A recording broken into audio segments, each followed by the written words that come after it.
తెలుగు రాష్ట్రాల్లో సంచలనం సృష్టించిన లేడీ అఘోరిని పోలీసులు ఎట్టకేలకు అరెస్ట్ చేశారు. మంగళవారం యూపీలో అఘోరితో పాటు ఇటీవల తనను పెళ్లి చేసుకున్న వర్షిణిని కూడా అదుపులోకి తీసుకున్నారు.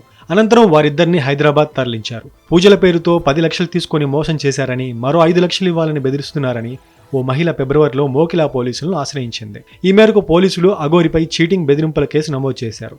తాజాగా ఈ కేసుకు సంబంధించి దర్యాప్తు ముమ్మరం చేసిన పోలీసులు అఘోరి యూపీలో ఉన్నట్లు గుర్తించి అక్కడికెళ్లి పట్టుకొచ్చారు.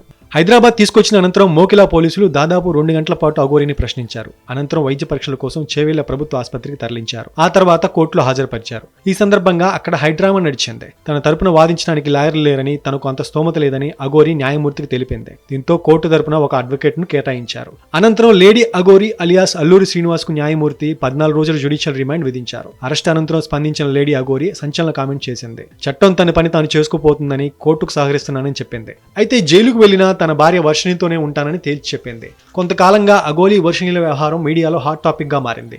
వీరిద్దరి మధ్య ఉన్న సంబంధంపై అనేక అనుమానాలు, ఆరోపణలు వెల్లువెత్తాయి.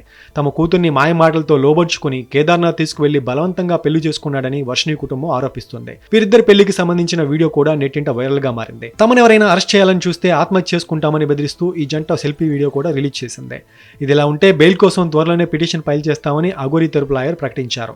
మరోవైపు అఘోరిని ప్రశ్నించేందుకు కస్టడీ ఇవ్వాలంటూ పోలీసులు కోర్టులో పిటిషన్ దాఖలు చేసేందుకు సిద్ధమవుతున్నారు.